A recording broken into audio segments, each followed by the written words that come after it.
ہم خون نہیں بہانا چاہتے۔ تو پھر آپ کیا چاہتے ہو؟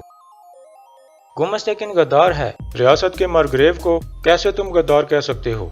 تمہاری یہ جرت؟ سپاہیوں، حملہ کرو۔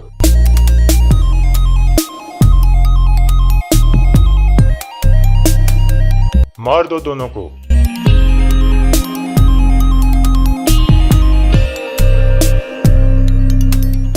السلام علیکم ناظرین، اس قسط کے آغاز میں عبد الرحمن اندر آ کر ہائمہ خاتون کو بتاتا ہے کہ گندوگدو بھائی سخت بیمار ہو گئے ہیں۔ ہائمہ خاتون اور گوکچے فوراً گندوگدو کے خیمے کی طرف جاتی ہیں۔ دوسری طرف گمستیکن کہتا ہے ٹویٹیکن جو چھوٹی چھوٹی باتوں پر غصے میں آ جاتا ہے، اس نے اپنی بیوی کے ماضی کو سنجیدہ نہیں لیا۔ آیت الن کہتی ہے مجھے یہ سمجھ نہیں آئی، ابھی تک ٹویٹیکن کو ارطغرل کا گلا کاٹ دینا چاہیے تھا۔ گمستیکن کہتا ہے ٹویٹیکن اور گندوگدو ہر چیز سے باخبر ہیں۔ آیت الن حیران ہو کر کہتی ہے یہ آپ کیا کہہ رہے ہیں بھائی؟ گمستیکن کہتا ہے رات کو جب میں نے کہا کہ میں دوان کو اپنے ساتھ لے کر جاؤں گا تو کسی نے کچھ بھی نہیں کہا، حتیٰ کہ ٹویٹیکن نے بھی۔ آیت الن پوچھتی ہے تو ہمیں کیا کرنا چاہیے بھائی؟ گمستیکن کہتا ہے سلجان کو ہر حال میں آج ہی مرنا ہوگا۔ اگر ٹویٹیکن کو بھی سچ پتہ چل چکا ہے تو اس کا بھی آخری وقت آ گیا ہے۔ اتنے میں ایک سپاہی اجازت لے کر اندر آتا ہے اور بتاتا ہے ارطغرل قبیلے سے نکل گیا ہے۔ گمستیکن پوچھتا ہے کیا ہمارے سپاہی تیار ہیں؟ سپاہی کہتا ہے تیار ہیں۔ گمستیکن کہتا ہے تو چلو پھر قاتلوں کو سزا دینے چلیں۔ اس کے بعد گمستیکن اٹھتا ہے اور سپاہی کے ساتھ باہر نکل جاتا ہے۔ آیت الن گونجا گل کو کہتی ہے تم گندوگدو پر نظر رکھو۔ دوسری طرف سلجوق ریاست کے سپاہی دوان کو لے کر مہمان خانے کی طرف جا رہے تھے۔ اس دوران دوان ایک چھوٹے سے چاقو کی مدد سے رسی کاٹنے میں مصروف تھا۔ دوسری طرف حکیم ارطغرل گندوگدو کے پاس پہنچتا ہے اور اس کا چیک اپ کرتا ہے۔ پھر وہ کہتا ہے ان کی نبض ڈوب رہی ہے۔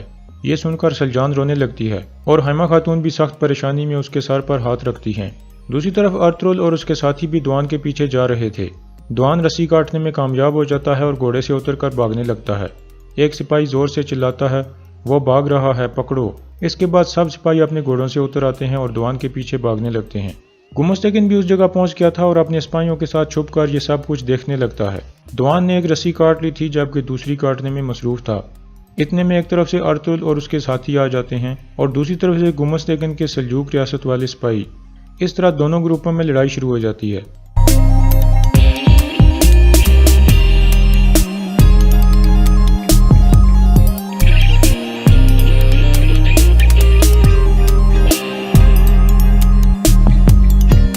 تھوڑی دیر میں ارطغرل اور اس کے ساتھیوں نے سلجوق سپاہیوں کو گرا دیا، لیکن کسی کو بھی جان سے نہیں مارا اور نہ ہی کسی کا خون بہایا۔